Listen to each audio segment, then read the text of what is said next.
A phenotype is an organism that is organized toward the production of a particular gamete, not just any organism that happens to contain said gamete.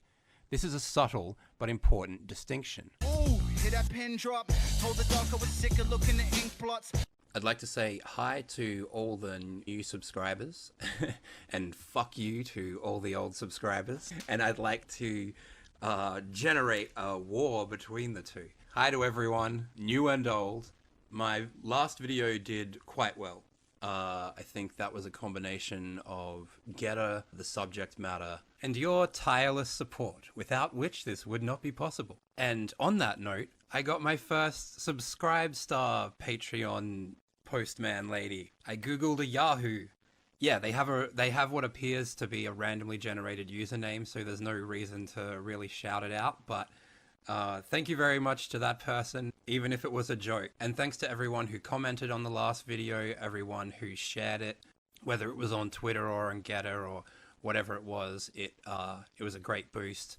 Anyway, what I wanted to talk about today is sort of tangential to that, but somewhat related, because in that video, the debate with Exelantic around case was brought up. People have been sending me stuff, which is good, on Twitter. I have seen that. I haven't read it yet, but I will. I'm not sure if I will before the end of this video, but yeah, I will do it. So, Vinnie Jones Ate My Hamster asks, regarding Exelantic, what were you saying you disagreed with her about women with case? ? Sorry, I lost all context because I couldn't understand that. It's a debate around whether or not people who have complete androgen insensitivity syndrome should be considered male or female. Now, obviously, I'm biased in one direction, so take what I say with a grain of salt, but essentially, Exelantic's argument is that these people are male because they have a Y chromosome and a male brain. The counter-argument is that these people are female because, as a result of their androgen insensitivity, although apparently developing a male brain, I'm just sort of accepting that on faith at the moment because I haven't done the reading, they have developed the female class of human phenotype. So they have female hips, which, to be clear, are not just stylistically, but functionally different.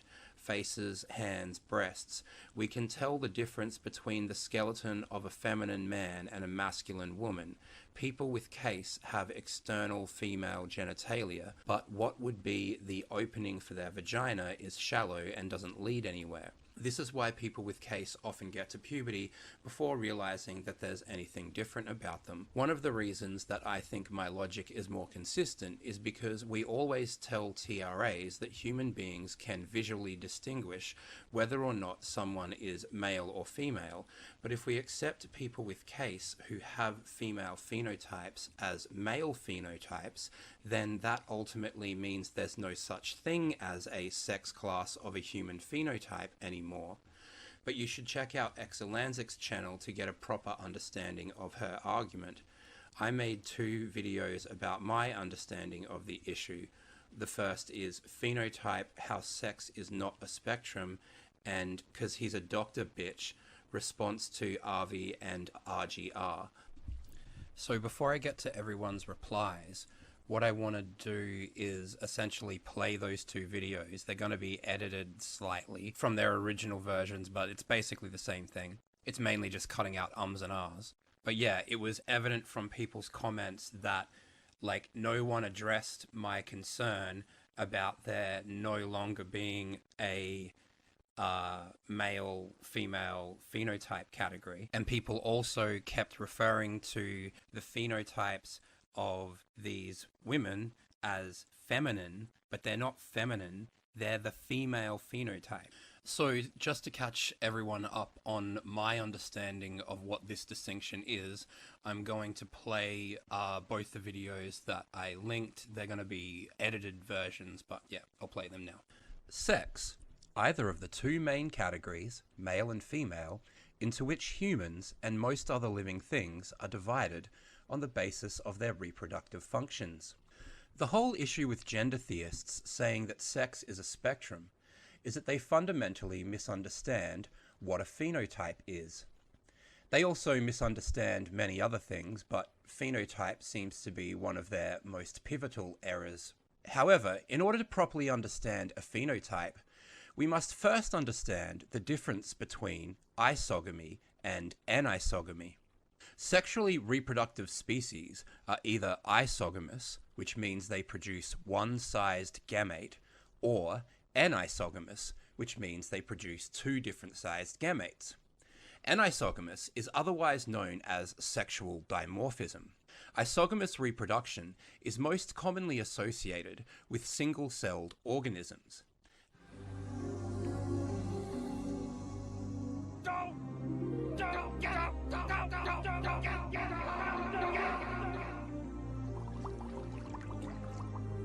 That seems to be part of the reason why anisogamy developed.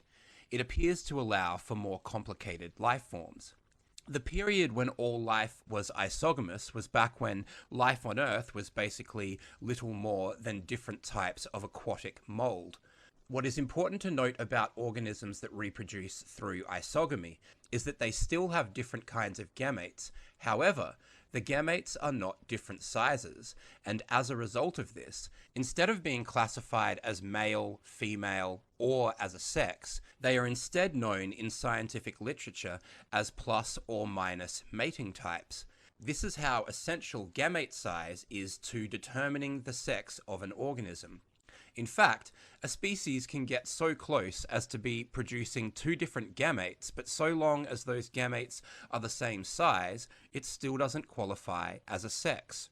Now, just as the concepts of isogamy and anisogamy cover all sexually reproductive species, so too does the definition of male, female, and sex. As a result, these terms cannot be defined by characteristics that are specific to humans. They must be defined by characteristics that all sexually dimorphic species have in common, even the plants. This is where phenotype comes in. Phenotype is one of the few things that it would be possible for such varied species to have in common. But in order to understand how this trait can be shared across species, it is necessary to understand what a phenotype actually is. One of the easiest ways to illustrate phenotype is to make an analogy to the categories left and right, specifically as they apply to clothing such as shoes or gloves. The analogy is that, for example, a male phenotype is structured around small gametes, or a female phenotype is structured around large gametes, the way a left shoe is structured around the left foot. This is how it is possible, despite the limitless potential of modern shoes, to divide them into left and right based on each shoe having a complementary role depending on its position in the pair. A similar dynamic allows for sexually dimorphic phenotype categories to cross completely different species that otherwise have very little in common.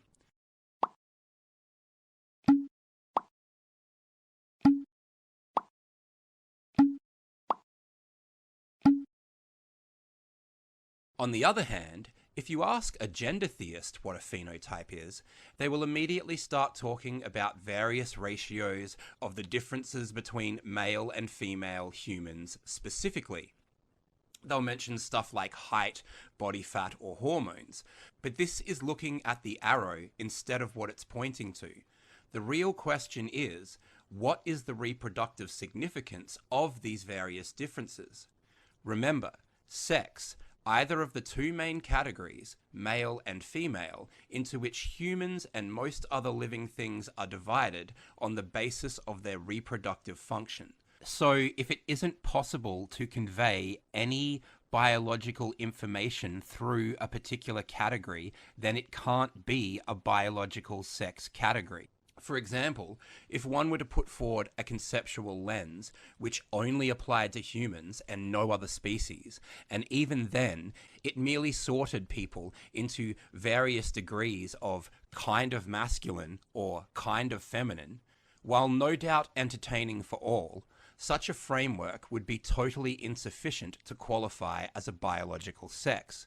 On this note, We are now in a position to revisit a concept explored in earlier videos, which is that gender theists have crazy ideas about what intersex conditions actually consist of, and their absolute most treasured fantasy is a human hermaphrodite. This would be a person who, by virtue of having functioning ovaries and testicles, would technically be capable of reproducing with themselves. In regards to this overwhelmingly hypothetical demographic, the position taken by gender theists are varying degrees of incorrect, depending on how misinformed or zealous about their beliefs the particular believer happens to be. However, as will become clear, this isn't about them having any particular concern for intersex people.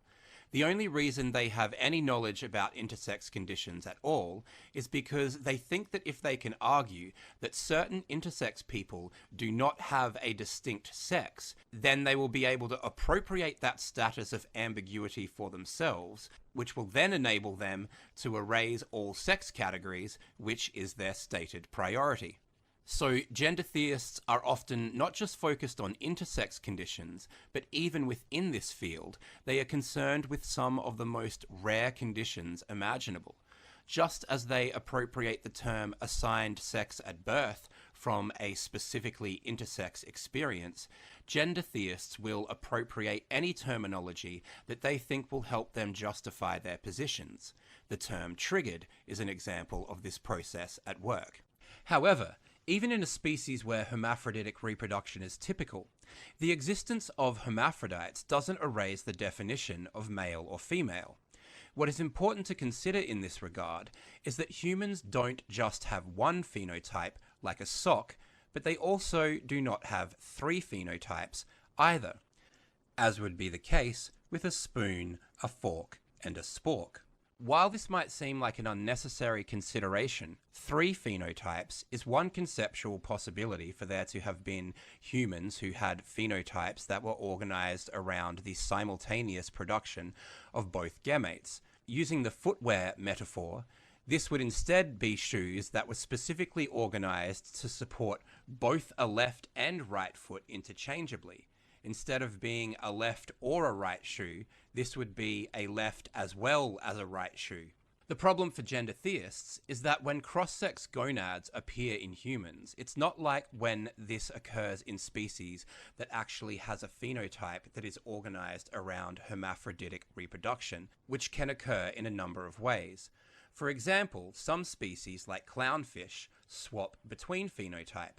This is known as a sequential hermaphrodite. Alternatively, there are species that have a single phenotype that is organized to support the production of both gametes simultaneously, like these penis fencing slugs. Species like these are known as simultaneous hermaphrodites. In stark contrast, in the rare instances when humans even come close to something approximating hermaphroditism, the only possible options are for either there to be internal testes in a female phenotype or internal ovaries in a male phenotype, which is another way of saying that while a specific phenotype may have components of the other sex, it is nonetheless still specifically organized around a separate function. We've all been raised on Tumblr to believe that one day we'd all be clownfish and seahorses and penis-fencing slugs. But we won't. And we're slowly learning that fact. And we're very, very pissed off. Mouthfeel, yeah. Another problem gender theists have is with the idea that infertility changes or in some way overrides or replaces an organism's biological sex. They don't understand that a phenotype is about how bodies are grouped within species around the production of a particular gamete, and not whether a gamete is currently being produced in any given example. That would be the equivalent of thinking that if a left shoe was put on a right foot, it would no longer be a left shoe. But we know that it would remain a left shoe because its entire structure is organized around the left foot, regardless of how it is being used at the time, or even if, for whatever reason, it is no longer functional. In such a case, it would then be a broken left shoe. It would not suddenly have the possibility of being a sock or a refrigerator or a right shoe. So now we have a framework. Let's look at Riley's research document. It reads, but there are many documented examples of individuals who do fit into both categories. Individuals who are both biologically male and female. They have both ovaries and testes and can produce both sperm and eggs. Wow, that sounds exciting. However, having actually looked at the sources Riley cites, I believe that there is so much factually and conceptually flawed about this sentence that it is difficult to know where to begin. So, setting aside the specific definition of biological sex for a second, the sources provided mention precisely one man from the 1980s where there appeared to be evidence that he had produced ova at some prior point in addition to having fertile sperm. So if we're using the definition that gonads define sex, then we have a person here who has two sexes. Firstly, finding only one 40-year-old possible case for something, which there are apparently many documented examples of, seems a bit unusual. Secondly, a phenotype is a structure that is organized around the production of a particular gamete. So, for example, if a uterus was implanted in a male phenotype, that would still be a male phenotype despite producing the other gamete, because it would be socially and not structurally organized towards this function. Thinking that adding a uterus to a male phenotype would make a new phenotype is like thinking sewing a pigeon to a rat would constitute a new species. I made a pigeon rat.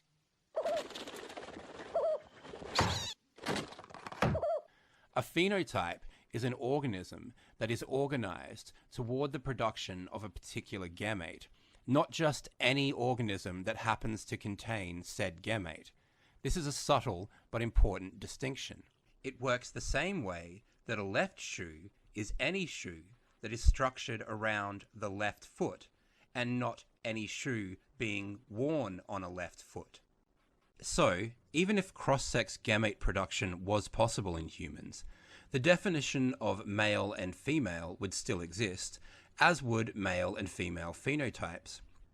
The fact that something is organized around both gametes does not automatically imply that everything must be this way.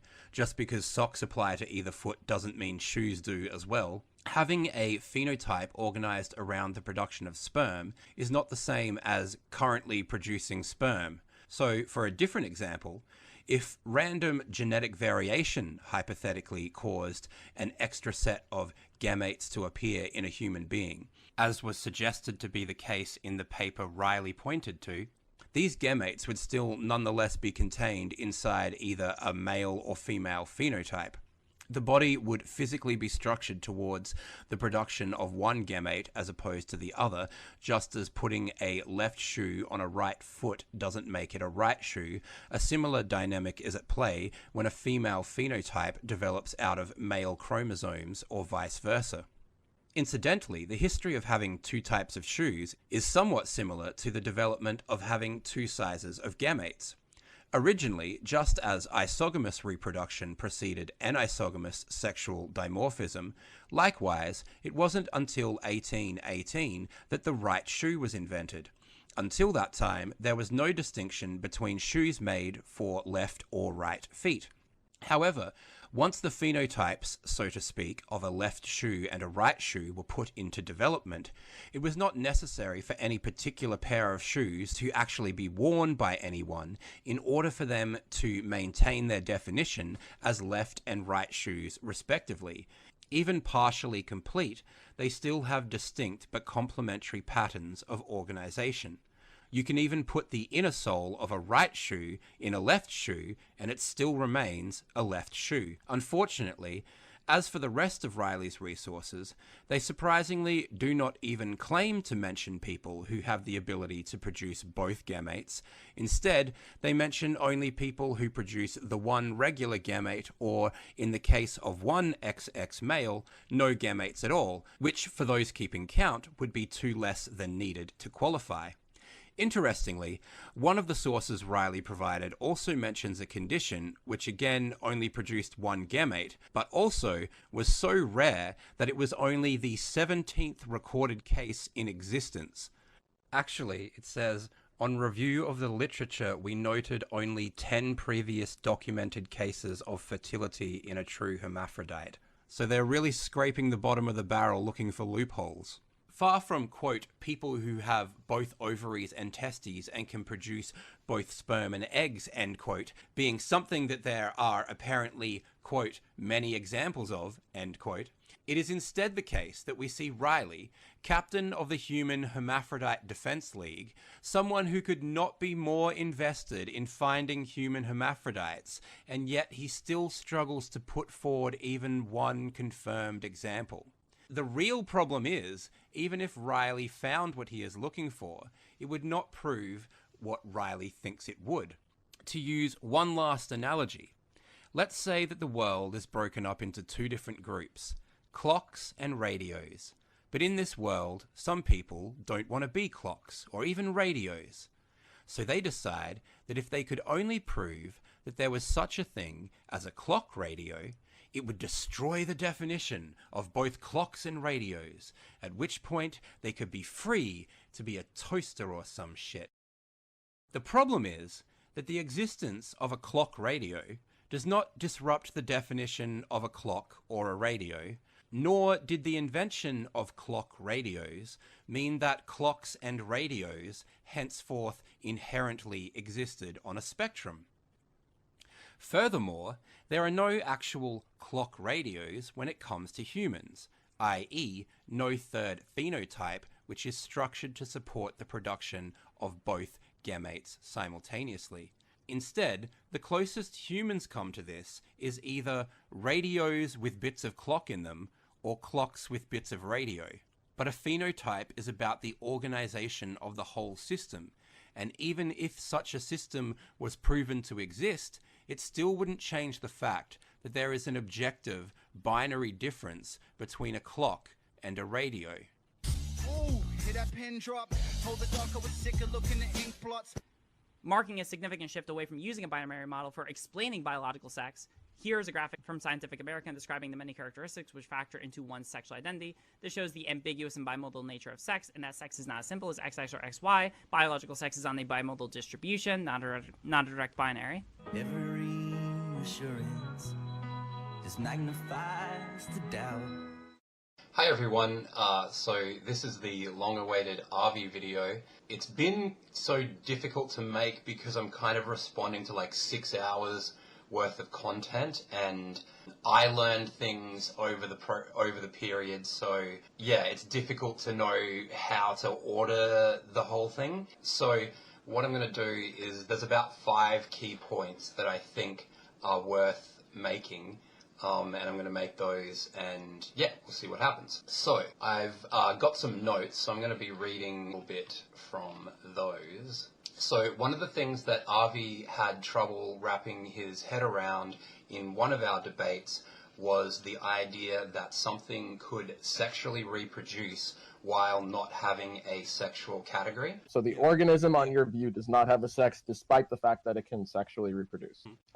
Number one, what I just mentioned. So you are going to say the organism doesn't have a sex category despite the fact that it can sexually reproduce. That seemed to throw him for a loop because so much of his debate is based off of, what will we say, based off of definitional pedantry, I guess. It's all logic nerd kind of stuff, and that's evident in the way that he begins his discussion with Riley. How do you think is like the best way to start when we're categorizing what biological sex is? I think we should start with the nature of definitions themselves. Oh, wow, all right. Yeah, of course you would begin there, and you wouldn't begin in biology because that's where your arguments are strongest and his arguments are weakest in the world of biology, in my opinion. So, when it comes to species that sexually reproduce but don't have a sexual category, it doesn't apply to hermaphrodites. Hermaphrodites are male and female, and we'll get to that more later. But all isogamous species, so species where the gametes are the same size, they reproduce sexually and they don't have a sexual category. They're not male or female. They're instead divided into plus and minus mating types. And isogamous species apparently make up about 5% of all species on Earth, so they're kind of minor categories. So obviously, because they're trying to Orwellianly rewrite our definitions, they don't like to use dictionary definitions of words, and they try to present dictionary definitions as though they are somehow incomplete. And I think that that's kind of weird, because in my experience of dictionary definitions, like, a dictionary definition might be simpler than the more complex explanation that you would get from a textbook or a person who had studied in the area, but they're never like completely different. It's never like the dictionary definition doesn't match up at all with the definition from a particular field. So when we look at the dictionary definition of sex, it says either of the two main categories, male and female, into which humans and most other living things are divided on the basis of their reproductive functions. Now, notice that when it says either of the two main categories, it kind of implies that there are other categories that are not included in this central binary. Interesting, isn't it? So when Avi and Riley had their discussion, Avi informed Riley that he didn't think that there was any evidence to suggest that sex was a spectrum, but he kind of remained agnostic on that issue. And the way that he was able to get Riley to chill out about that was by saying that he didn't think that this difference in opinion would result in any legislative differences or any policy changes. So yeah, it's like they don't really care what the foundation is. It's just so long as self-ID reigns, basically. And so he argued that it was more tenable to assert that sex was non-binary as opposed to a spectrum, and he gets into the differences between a spectrum and a non-binary and a bimodal distribution and that type of thing. But he still leaves Riley with some hope, because he brings up some areas in which the term spectrum doesn't mean a series of options that are separated by degrees of difference. And there are examples from science or whatever where there are certain regions that are blacked out and it's only certain parts of the spectrum that work. And he also goes on to say that you can use the term spectrum to essentially mean a variety of options. So don't stop saying spectrum just when you're ever challenged on it. Say, oh no, I mean variety, which is kind of funny given that he's super... So you're allowed to use this kind of analogous definition of spectrum, but if you don't use the specific definition of binary that Avi loves, then you are speaking gibberish and should be dismissed. You're not even using that word close to correctly. So it is true that the term binary as a noun can mean a division into two groups or classes that are considered diametrically opposed. However, binary as an adjective can mean of or relating to the use of stable oppositions, such as good and evil, to analyze a subject or create a structural model. And the example sentence that Merriam-Webster gives, funnily enough, is actually the binary opposition of male and female. So obviously there are things that aren't good or evil, but that doesn't destroy the good-evil binary. And in the same way, there are things that may not be male or female, but that doesn't destroy the male-female binary. I also think that biological sex meets both of these definitions. However, I thought it was worth pointing out that they're super strict on how people use the word binary, but very liberal on how people use the word spectrum. Another point which I thought was pretty key is that Avi has this idea that there can be secret undiscovered sexes, and more importantly, he thinks that a single individual can define a sex. And you'll hear gender theists say this type of stuff all the time, where they'll be like, if we can find even one example that falls outside the binary, then boom, the binary is exploded. But as we are about to see, one or even a very small number of examples does not a sex make.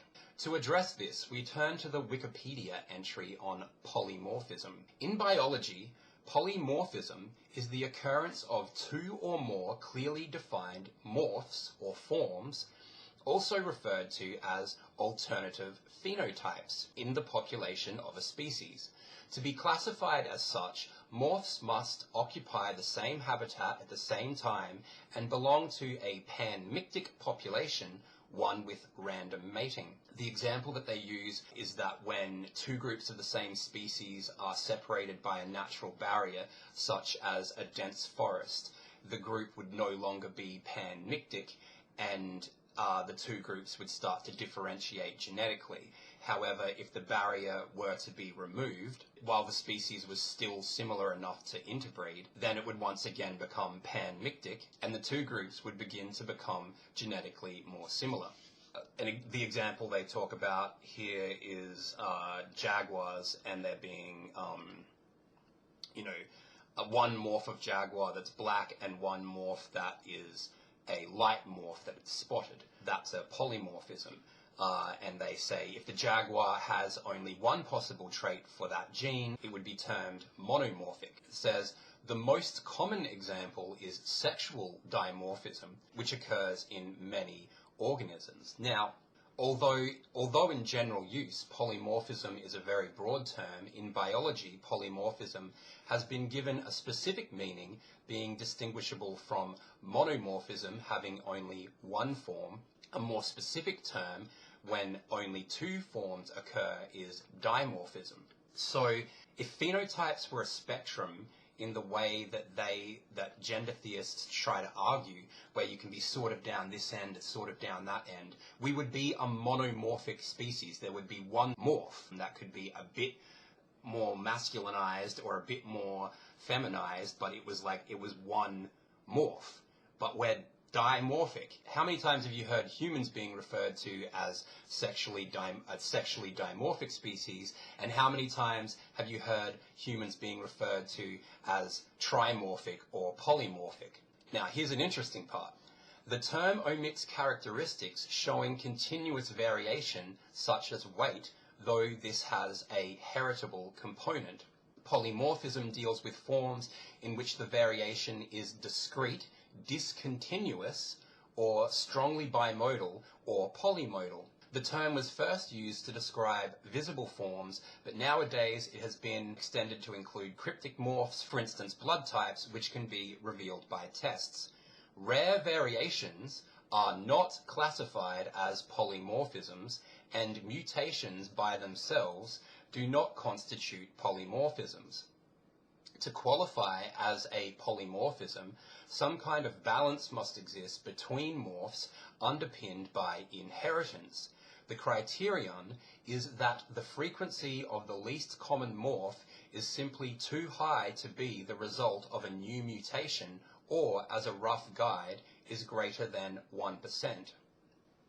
So Avi's operating under the assumption that if he can find, or not even if he can find, but if it were theoretically possible for a third human phenotype to exist, that this possibility in and of itself would constitute a third sex. However, sexes aren't defined by individual examples, they're defined across species. So, and I just want to go back to the thing about omits characteristics which show continuous variation. So for example, like a skinny rhino and a fat rhino, they're not two different morphs, even though they look different, and a tall giraffe and a short giraffe aren't two different morphs. They're the same morph that's just developed in different ways. And that's kind of what the gender theists are trying to argue humans are, instead of recognizing that there are two distinct morphs, a male morph and a female morph, or phenotype. Yeah, so anyway, intersex conditions, and especially intersex conditions that have even a theoretical capacity to produce both gametes, are exceedingly rare.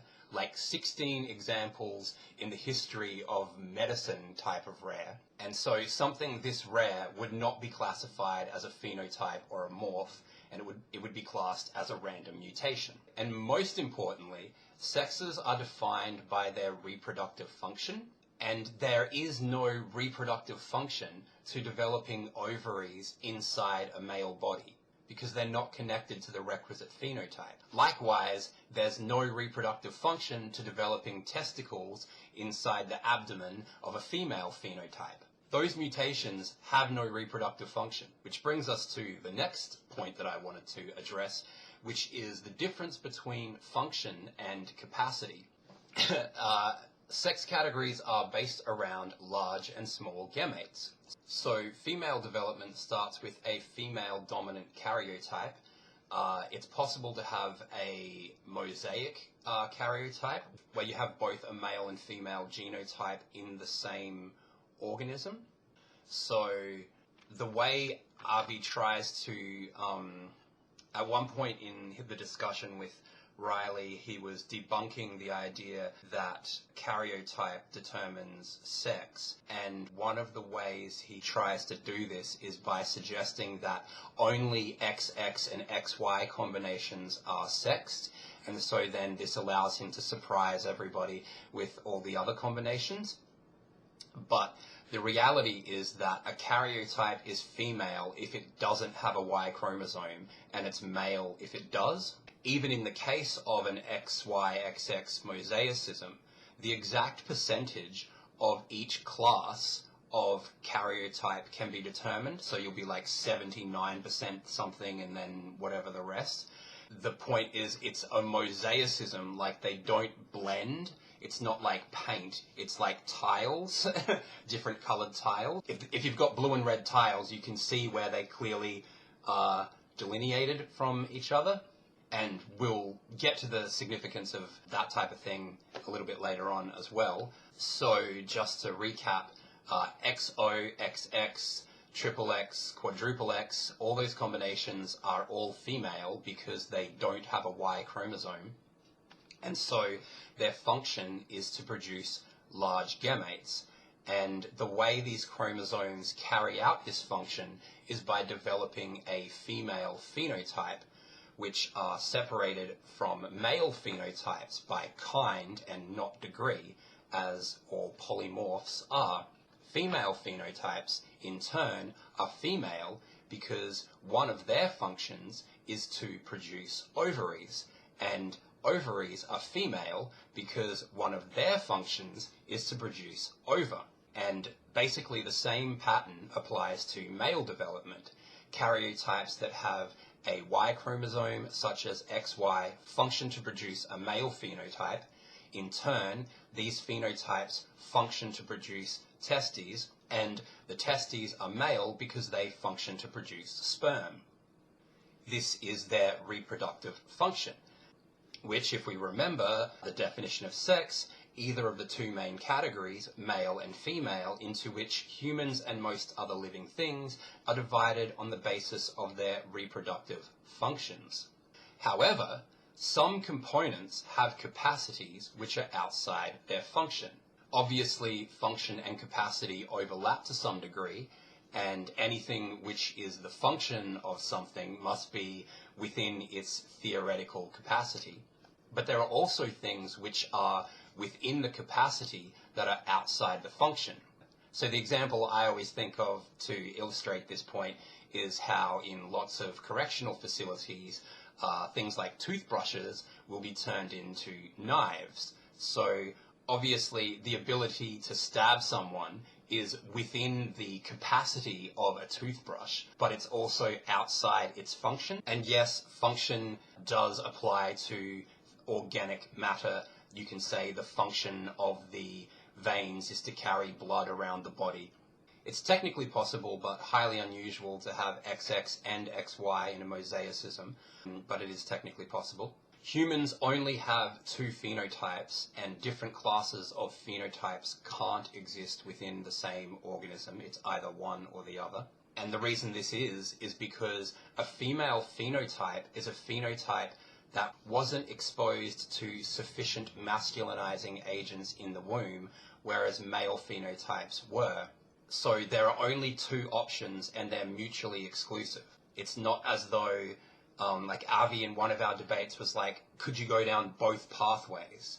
And it's like, no, you can't have, like, if the masculizing agent is dirt or oil, and the female phenotype is water, it's like the water's either clean or it's got oil in it. It can't be clean and have oil in it. This then brings us to gonads. Opposite sex gonads can exist within the same individual. It's very rare, but it does happen. There's also an article that a lot of gender theists are fond of from 1979, where they claim to have found a man who had overdeveloping, and from what I understand, they're misreading the article. But even if they're not, that doesn't really influence any of the debate here. So the point that I was trying to make is that the sex of a human is defined by their phenotype. It's not defined by their gonads. It's not defined by whatever gametes they may be capable of producing or not. When we're talking about the person themselves, we're referring to their body, the class of their phenotype. And a perfect example of this is XX male syndrome. This is human development that starts off with a female karyotype and produces a male phenotype and testes, which are infertile. As the name suggests, these people are male even though they have a female karyotype. And a similar thing happens with complete androgen insensitivity syndrome. Women with CASE have a male karyotype, but because of a complete insensitivity to androgen, oil-proof water, if we're going to reuse that metaphor, they develop a female phenotype which contains infertile testes. I also thought it would be important to kind of address the use of hermaphrodite. I've seen a few articles going around that were like peer-reviewed articles talking about how it's not appropriate to use hermaphrodite in reference to human beings anymore, and that's why the term intersex replaced it, and then that term also had problems, and so that's why differences of sexual development have replaced that term, and other variations of sexual development, other terms have been implemented. But I just wanted to go through the ways that it used to be used so people can understand when some people do use them, what they're specifically referring to. One of the phrases that will get used is pseudo-hermaphroditism, which is cases where there's a discrepancy between the morphology of the gonads and that of the external genitalia, and that can happen in females and males. So if they've got a male karyotype and their genitals are ambiguous or unusually feminized, I guess, then that would be a case of pseudo-hermaphroditism. On the other hand, what they call true hermaphroditism refers to cases where there's the presence of both ovarian and testicular tissue in the same or opposite gonads. So what's interesting about this is that despite using the phrase true hermaphroditism, it's important to recognize that what this is referring to is something fundamentally different from a reproductively functional hermaphroditic species. And I'll try to use some diagrams and put these in later. But basically, all humans have either a male phenotype that has, say, ovarian tissue in it, or a female phenotype that has testicular tissue in it, but it's not like the phenotype itself biologically function to reproduce both ways in the way that genuinely hermaphroditic species would, like flatworms. Yeah, so in a species like that, what's important is they don't have one sex that's two things. They have two sexes that are one thing each. So they are male in one respect and they are female in another respect. And this is what kind of gets us to a thing that Avi tries to do, where he's like, his whole thing about code and binaries and all that type of thing. As an example, he brings up 3 golf balls, and the first golf ball is blue, and the second golf ball is red, and the third golf ball is both blue and red. And his argument is because the blue and red are now contained within the same golf ball, they're now a third color category, or what he calls sex with respect to phenotype. But sex with respect to phenotype is just a distorted way of saying the category of the phenotype. So the red and blue ball is a third type of ball. It's not a third color in the way that, for example, if you were to combine the red and blue and have a purple ball, that would be a third sex, as well as a third type of ball. But with the blue and red equally divided, it's just a third type of ball. The comparison is if we do the same breakdown, but instead of balls, we use documents, and instead of large and small, we use true and false. So if the first document contains only true statements, then that's true, and if the second document only contains false statements, then that's false. And if the third document contains both true and false statements, it does so, but it does so at the same time, but in different respects. And just because the true and false statements are potentially right next to each other, contained within the same document, that doesn't then break down the true-false binary. It's just parts of it are true and parts of it are false. The flower said, I wish I was a tree. The tree said, I wish I could be a different kind of tree. The cat wished that it was a bee. So any loose comb says it's not just a Y chromosome, it's an active SRY gene and internal testes. It's a slippery slope, but they are male, they have an active SRY internal testes. To me, they are nature's effeminate males, but they aren't females. To say they are females is disingenuous. And because they are nature's effeminate males, nature did it down to the T, gave them a feminine bone structure, but that doesn't make them women. But that also shows a fundamental misunderstanding. I specifically said it's not feminine, it's female. You can have feminine male bones because feminine is about style, not function. But female is about biological function. And these bones have a female biological function. So you can make that argument, but don't downplay it and say feminine bones, because that's a different thing. They're female. I wasn't going to rebut everyone as I went down, but I'm just, everyone's passionate.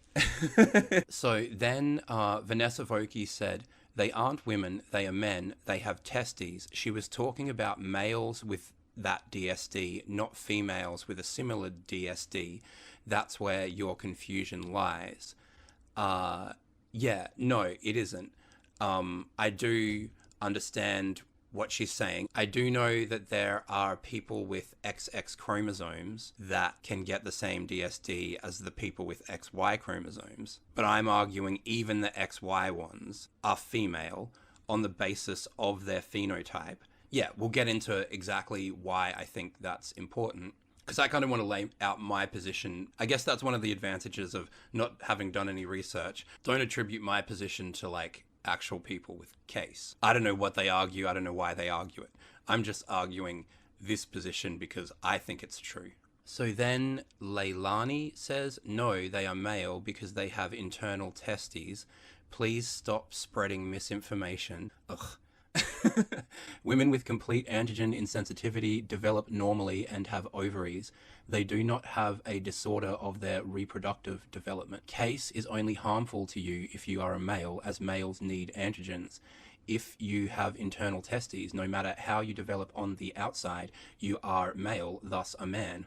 But maleness is not defined by gonads. The things that male trees, male fish, male mammals, and male humans all have in common isn't testicles. It's a male sex class of the phenotype of their species. So then Soul Foodie said, what Exelanzic said went beyond that. She was actually pretty offensive in how she portrayed people with case, and she othered them to a disgraceful degree. She also wants to force them into third spaces, and her description was deeply inaccurate. It also hurt several women with case and similar DSDs who are gender critical and who have been harassed by TRAs. People with DSDs have enough to deal with from TRAs without the nonsense Exelanzic came out with. It plays directly into TRA hands. And then a subsequent comment that says, but I appreciate you have dealt with this issue in the past. And then I said, from her perspective, what we are doing plays directly into TRA hands. I imagine she was just as offensive as TRAs would find the rest of her content. You're free not to watch, or if her position is inaccurate, mock it. If it's deeply inaccurate, it should be easy to parody. Saying that it's hurtful or othering do not sound like strong arguments. That sounds like TRA talk. That doesn't mean I don't believe there's a more substantive argument underneath that. I agree with you, after all, but saying it was hurtful or othering as being the main reason why it was wrong really does sound like woke speak.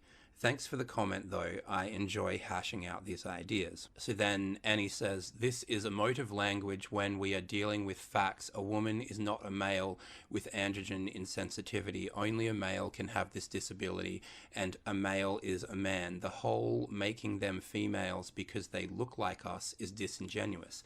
No, it's not that they look like females. It's that they literally have a female phenotype.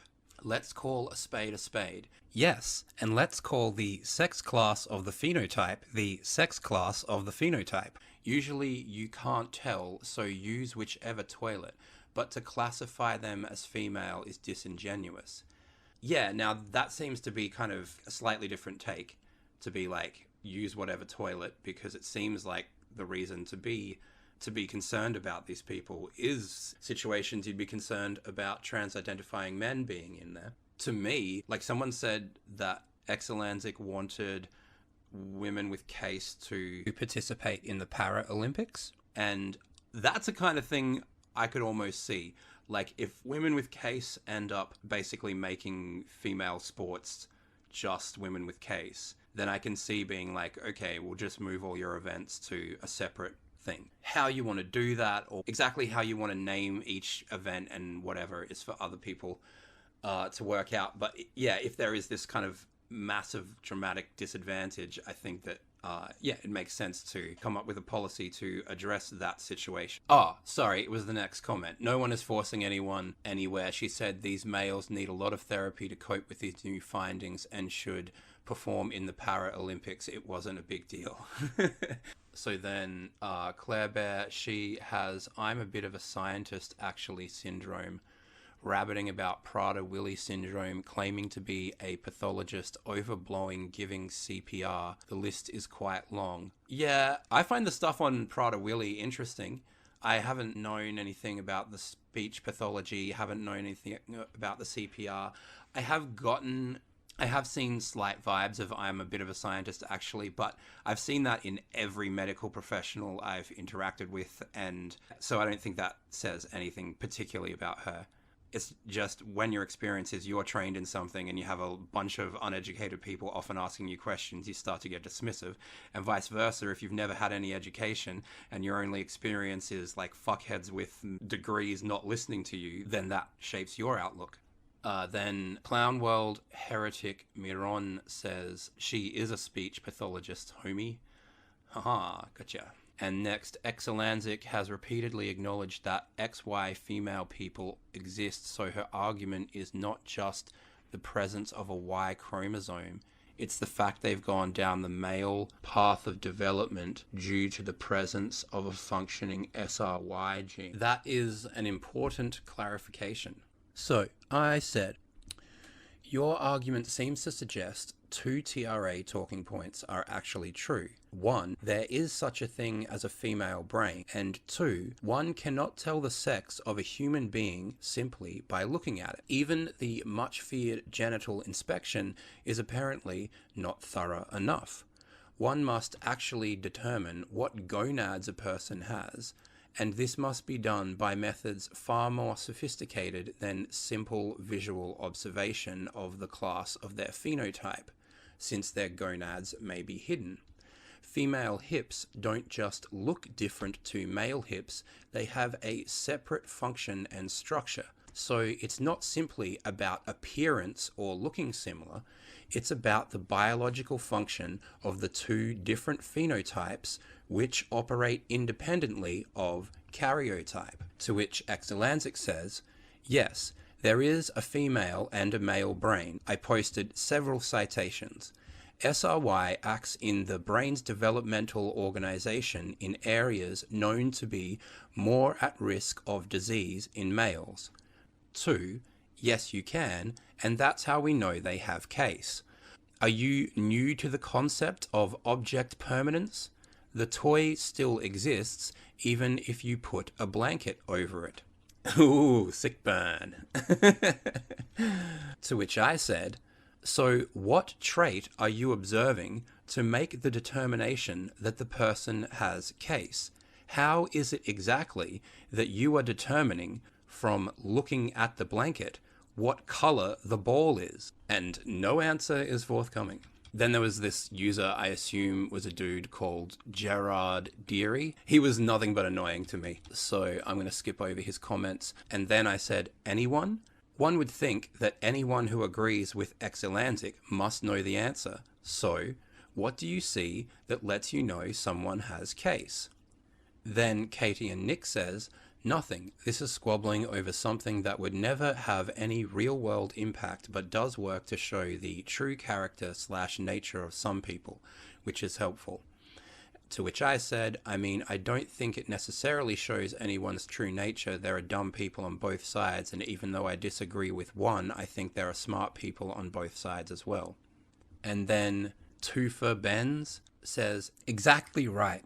It's the same don't believe your lying eyes and ears, or experience and reason, override all of these with gender theory/gene analysis. Here's let me tell you about the gene identity journey and how one's experience of having a penis or vagina is irrelevant. What's your gene identity? See, this is exactly what I was talking about when I was saying, you know, if her arguments are so bad, then parody them. I find this 1,000 times more convincing than hearing someone say that someone was upset by what Exelanzic said. And then Hitoshura 2800 says, I think Exelanzic has stated before, or someone else, that brain sex is different from mind sex. Brain sex is real and based in physical material reality. Mind sex, as you know, is metaphysical and should be promptly thrown in the garbage. But surely brain sex would lead to mind sex. Like if there's structural physical differences that we're concerning ourselves with, why are we concerning ourselves with them if they're not leading to any differences of the mind? So then Exelanzic says, a blind pouch is not a vagina and does not make you female. And the first time I read that, I was like, oh, damn, that's a good point. But listening back to it just then, it's like, that's not what the argument was. It was about the experience of having female genitalia. Sure, there's no uterus there, but if there's labia and a clitoris, that's not a penis. That's not male genitals. Those are female genitals. And the whole point is that, you know, presumably, if everything's gone to plan, the depth of the cavity in a preteen's genitalia normally isn't really relevant to their day-to-day experience. It's like going, oh yeah, you had a penis but you didn't have any testicles, so don't think just because you have a penis you're a man. It's like, yeah, no, that's what that means. That's what we've been telling the TRAs. At least that's what I thought we've been telling them. Like, I guess you could substitute the word vagina for clitoris. Again, the point stands that that's not the defining factor, but that is a function of a female phenotype. It's not that it's female because it looks different. It's female because it has a different biological function, and as a result of having a different biological function, it looks different. Two for Benz says, still called a vagina, sometimes blind vagina in the literature. Exelansic says, a rose by any other name is no longer a rose, you believe? Then Hitoshura says, but what about roses with the physical structure of snapdragons and that give birth? Checkmate, gender atheists. Cry laughing emoji. Apparently I liked that, but I'm not sure I understand it reading it back now. And Exelansic says, then they belong in men's prisons. Right, yeah, so that's a difference too. People were saying, oh, you know, use whatever toilets. This is just about sports, but the argument here is to put these people in men's prisons. So you could understand why people who are directly affected by it probably don't have the same, detached approach that I do. Katie and Nick says, I didn't mean character/nature as in intelligence. Thanks. I'm not sure that distinction is as significant as it may seem. After all, even without a male mind, a male brain is still so threatening that even when it is inside a female phenotype with things like female hips, female proportions of hands and feet, female muscle development, breasts, labia, clitoris, etc., is going to have such a marked effect that it takes priority over the female phenotype in which it exists. What do you see the real difference between brain sex and mind sex as being? Also, do you know if Exelansic has stated anywhere what characteristic people with case have, which you can see just by looking at them? Do you know of one or anyone who might? If you don't know of such a characteristic, is it then your contention that it is impossible to determine the sex of a person simply by looking at their body? After all, one cannot assume that any female phenotype one is looking at is female because you can't observe what gonads they might have. Also, if you were to classify these people as male, it would mean that literally like 98% of this population is homosexual. At least it appears that way to me. And if you accept that premise, it's like, what's more likely? Have we miscategorized these people, or have we discovered the first demographic in human history where basically everyone is gay? People seem very keen to discuss the first point I raised, but absolutely resistant to addressing the second. And to Katie and Nick, I said, right, okay, yeah, I still think people are probably just doing what they think is right. I've seen things the other side have done where I'm like, oh my fucking god, you ass clowns. I can't believe you're into this or that you're using X tactic to try to persuade people. But then there are also times where people who agree with me have said things where I'm like, shut the fuck up, what you're saying is cruel and stupid, and you're making things even worse. I mean, I'm still open to the possibility that I'm wrong, given the lack of forthcoming answers. I doubt it, but it's still possible. Katie and Nick says, but we're supposed to be the reasonable ones. This is an objectively unreasonable position. I said, yeah, I agree. There's some crazy stuff on these threads, like the comment below about, quote, I was always uncomfortable when I saw dads bring daughters into the men's bathroom or mothers bring sons into the women's bathroom. Weird ass people. Parents bring their children into the bathroom when the children are unable to take themselves.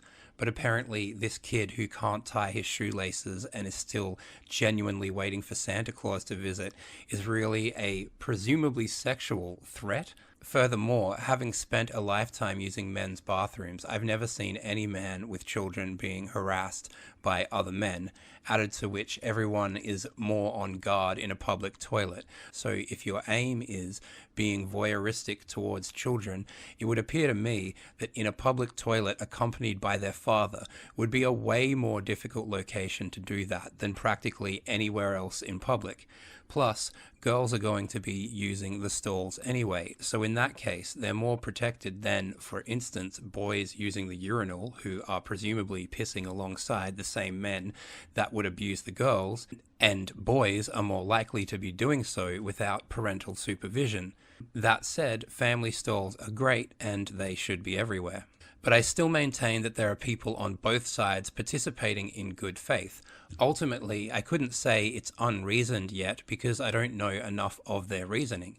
My suspicion is it's faulty in large part because literally no one can tell me how they can see someone has case, which from my understanding therefore means that one cannot tell what sex someone is simply by looking at them. The depth or function of the cavity between someone's labia is not something you can see from simple observation, and that being the only characteristic raised.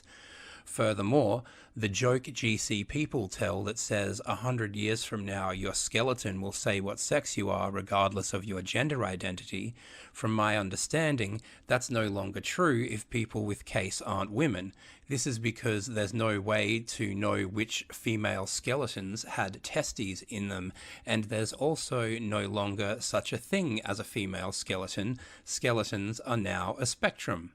Katie and Nick said, it seems to come down to case women having internal testes, so since they are literally male, that's why they should stay out of women's spaces. But there are so many logical, rational arguments against the position that really do negate their non-sperm producing testes, which turn testosterone into estrogen. I could understand, after initially learning of the condition, having a knee-jerk reaction that they belong with men, but after doing research, I simply don't understand how a reasonable person can continue in that position. I believe the subject came up after someone asked Sierra her opinion of it, and she quickly looked it up and formed her rigid belief right away. If she had put that out there and agreed to disagree with many people who disagreed with her, it wouldn't really alarm me. But the way she's continued to dig her heels in an apparent attempt to make everyone think she's right is absolutely alarming. A YouTuber trying to convince me of their opinion? Now I've seen everything. Case is a non-issue, except of course for people who have it. It's drawing attention away from so many more important things. I've watched every video Sierra has made, which for sure causes me even more anguish to see her losing the plot like this. From a practical standpoint, we have enough on our hands with what's going on now, transing children, autogynephiles in women's spaces, men who aren't even autogynephilic, self-identifying into women's spaces, the complete absence of gatekeeping for adults, and the list goes on and on. There would never be a way to keep case people, I will refer to them as women, out of women's spaces, and it's fantastical to think that there would be. Similar to how testosterone gel will never be made to turn orange on people's skin. From an ethical/moral standpoint, it's neither ethical or moral to want to keep case women out of women's spaces. Target has a men's room and a women's room and a family rest room. If my 16-year-old daughter had case, am I supposed to send her into the men's room if the family room is occupied? There is absolutely no evidence that women with case exhibit male patterns of violence, and of course, they are just as incapable of the legal definition of rape as any other women. If an 18-year-old woman with case shoplifts, is it moral to put her in jail with men? Or if she did something that warranted a prison sentence, men or solitary confinement because she has a DSD that caused her to develop internal testes? I can't handle lack of nuance, rigid thinking, or stubbornness. I would imagine that is the case for many GC people, as many of us were once trans women or women types, and we changed our minds because we are capable of nuance and aren't stubborn. Hitashura says, brain sex and mind sex on the surface seem to be almost the same. The most meaningful distinction to me is that the biology of males and females would create the conditions that would lead to a person having certain average behavior patterns. Mind sex is, like I said before, metaphysical.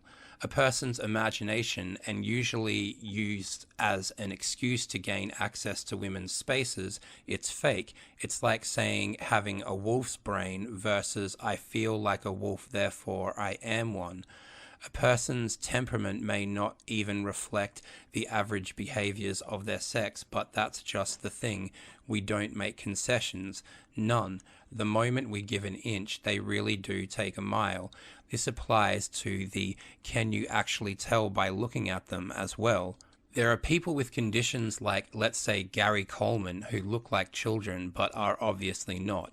Not being able to distinguish someone from a group doesn't mean that they belong there. Yeah, it's not a matter of distinguishing. They literally have a female phenotype. It's not an illusion, as it is with men with trans identities, or even the magic of the late great Gary Coleman. They attempt to create the illusion of having a female phenotype. An XY woman with K actually has one. Allowing case males into female spaces is just the excuse that TRAs need to say, well, if a person is post-op and then it's a real good surgeon who performed the procedure and you can't tell the difference, exclamation mark, exclamation mark, exclamation mark. Yeah, completely missing the point. It's not that you can't tell the difference, it's that they're the same. On the surface, allowing case males might seem like a good idea, but it's just another foot in the door that TRAs will use to gain access to female spaces. No, we need to nip it in the bud, and restrictions need to be broad, sweeping, and all-encompassing. Dissidents must be hunted down. Are you hiding case males beneath your floorboards? Katie and Nick said, it wouldn't be about how good the surgeon was if there ever was a chance to roll this back. It would come down to how well they pass and eliminating self-ID. I don't want to repeat a TRA talking point to make it look as though I'm in agreement, but it is a fact that they have always been using women's bathrooms, at least for a very long time, and to think that we will ever get to the point where that's going to stop is pure fantasy. But if it's all about theory rather than action to most feminists, then I guess you'll have something very specific to be angry about forever. That's pretty funny. So, Hitsoshura says, me saying from their viewpoint how good their surgeon was is me implying they think they pass, by the way. I know we can't keep all of them out. Most of them don't even know they even have the condition, right? If that's the case, well, not much can be done. But the thing is, if only for show, it has to be said out loud so the TRAs hear it. No males allowed. Yeah, we're not saying any males allowed. We're saying everyone who's female, and your femaleness is defined by your phenotype, as it must be, because female is a category that spans species. Yo. They have to know their uncommon and rare scenarios don't give them any ground in the female space debate. Sorry, I'll stop being patronizing. That's why they bring this up. Any way they can stick their foot in the door, they do it. If you allow them one concession, they will demand more, undoubtedly because they have always done so in the past. So even if we can't keep all the males out, it still must be said loud and clear, no males, so that they don't think they've found a loophole. Exelanzic said, you don't know they are monozygotic and non-mosaic, and therefore you can't say they can't produce sperm. Like, that's a pretty fucking rare case, though, you've got to admit. Like, this crazy 1 in a million DSD, and then all these other contributing factors that mean they can, produce sperm in their abdomen? Another comment by Hitsushura about brain sex that I'm just gonna run over. So then Jessa M says, out of curiosity, does an SRY negative male have a female brain then? And to me, Jessa M says, yes, spot on with the skeleton example. They've also given up the argument you aren't assigned a sex at birth, it is observed and recorded. I said, yeah, good point, hadn't considered that. To Hito Shura, I said, women with case are already allowed into female spaces, and in all my years agitating TRAs online, you all are the only people who I've ever heard say that this has any sort of impact on whether men can use women's toilets. Secondly, the slippery slope you're worried about seems based on a false premise. A real good surgeon would make no difference. A man has a male skeleton, male genitalia, albeit which can be removed, male muscle structure, male bone density. Women with case have a female skeleton, female external genitalia, female muscle structures, female bone density. There's no way a surgeon could take a man and put him in a position comparable to a woman with case. Not being able to tell the difference when the person is dressed versus naked is also a considerable difference. The most passing man with trans identity barely passes on camera in the best lighting with makeup. None of them are going to pass naked without makeup in the cold light of day. Saying subjective stuff like they won't pass in the cold light of day is one thing, but when it comes down to it, who is looking that hard? Yeah, I mean, if you're talking about in the social context, you're right. Like, both of them will... both of them have the potential to pass. But the reason why the cold light of day is an objective measurement is, my point was to say, without lighting being a factor, just directly medically observing, women with case aren't passing. There's no makeup that's going on. You're looking at their female bodies and saying, that's a woman. When a male with a trans identity passes, there's some form of cosmetics, surgery, makeup, clothes, whatever it is. They are a male phenotype passing for a female phenotype. But a woman with case is just being observed being female. Men and women are 99% of the time distinguishable, but even the little bit that pass very well are enough to nip this kind of thing in the bud. Female skeleton, female hips, belonging to a male? Well, that aside, yeah, you're wrong. It's not belonging to a male. That's the thing that would make that logically consistent. I think you're glossing over what I said. No concessions can be made whatsoever. No, you're not hearing what I'm saying. I'm saying your position is inaccurate, because that's exactly what the TRAs want. They want hazy grey areas. They want what-ifs and ambiguous genitalia. They want... You can't handle the ambiguous genitalia. I don't agree with this at all. That's where they're able to put their foot in the door, like I said, and from there demand more concessions. Yeah, that's why you hear about case all the time. It's been at the forefront of the movement this whole time. Nipping it in the bud at all, males, no matter what, prevents that. Are people's feelings going to be hurt? Tough shit. Yeah, sure, and I agree. If it's about hurt feelings, then tough shit. But I think what we've seen here is that it's about essentially putting women in men's prisons. And given that so many people are so passionate about that not happening in the gender critical movement, yeah, you can see why people would be upset. And then to Katie and Nick, I said, I would even go so far as to say that they are not male, literally or otherwise. Their gonads, which can be removed, are male. However, their body, and we always say, you are your body, is female. We determine a person's sex based on the sexual class of their body, phenotype, not their karyotype or gonads. On the other hand, this is Exolanzic's platform, which she has done an incredible job at building, so as frustrating as it is, I feel like she's allowed to be as stubborn as she wants regarding any issue she feels like being stubborn about. Good point about there is absolutely no evidence that women with case exhibit male pattern violence. That, to me, would be an influential factor. Like, if it was discovered that women with case were violent first, and then people went, hey, maybe it's because of the gonads, for example, that to me would make sense. But to be like, oh no, gonads in a female phenotype, they're going to be a threat, seems to me to be looking at the situation backwards. And to Hitoshura, I said, female skeleton, female hips, belonging to a male. Yes, that's my point. I should have Just waited for this. Yes, that's my point. You understand female and male hips are shaped completely differently, right? Well, women with case have female hips, and when they die and their gonads are long gone, they will leave a female skeleton. However, under your logic, there is no definite shape to female hips because so-called case men have female hips, meaning that there is no longer such a thing as a female skeleton.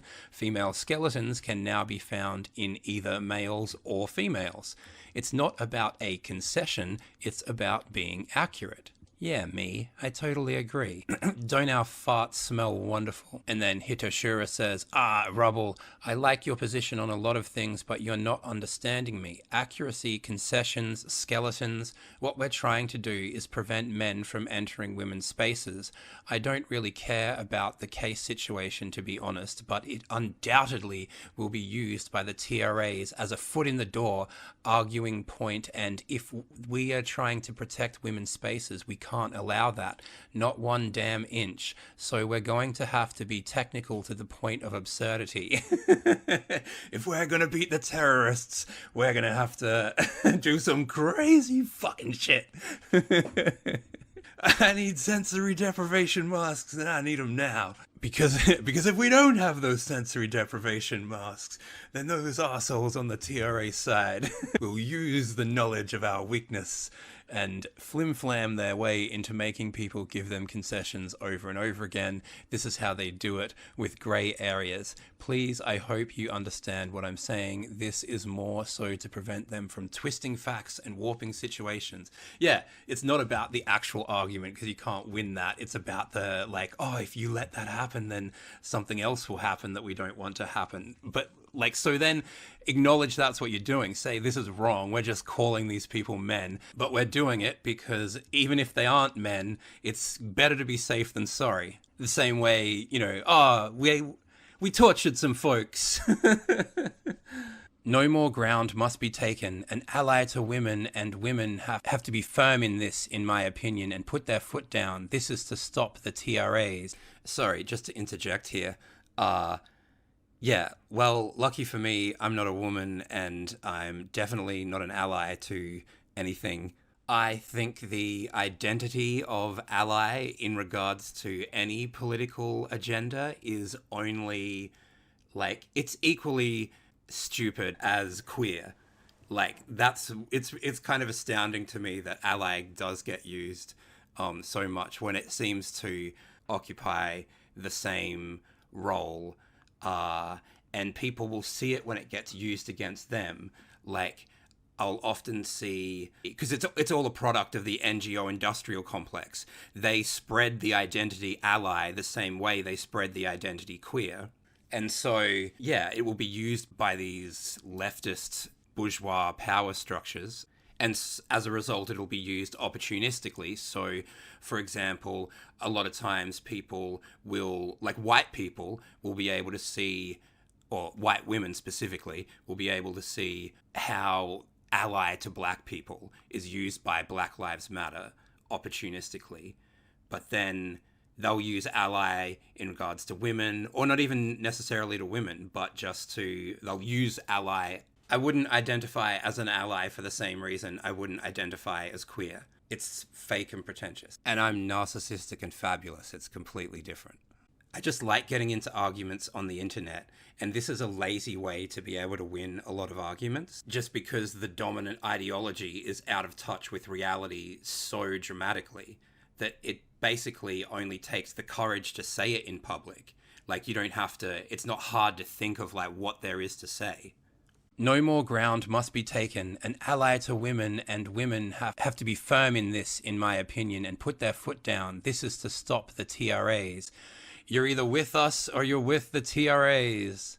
Makeshift Patriot, the flag shop is out of stock. To Hitoshura 2800. Thanks. I mean, I don't recognize your username, but this has definitely been an enjoyable conversation. I believe that I understand what you are saying, I just disagree. For instance, your claim that TRAs will undoubtedly use this as a foot in the door. Firstly, if this is so undoubted, then surely you would be able to produce an example of a TRA making this argument, given that, as I said, women with case are already allowed in female toilets.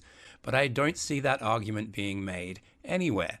Secondly, the argument seems to be, if you let in people with case, then that would lay the basis for Tim's saying, and us too, on the basis that if you let one man in, more men will follow. However, you all appear to be the only ones who are saying that case women are men. I've never heard a TRA say that, and I'm yet to see anyone else show an example of that happening. However, if we recognize that people with case are women because of their female phenotype, this is not something a surgeon can replicate. Then, because they are women, there is no comparison to Tim's to be made. If anything, it's calling them men that would open up the potential for that argument to be made. So again, I believe I understand what you're saying, I just disagree. Goes middle class white boy making white noise with a pint of poison at the pub with his mates. We all give shit to people just for something to say, cause our fun is taking someone's away. But don't jump on that case, cause I'm sure the bubble will break. Till it goes pop, I'ma make drunken mistakes. So I'ma give you all the tools to go and fuck up your day. And all I'm asking in return is a punch in the face. Now hit me.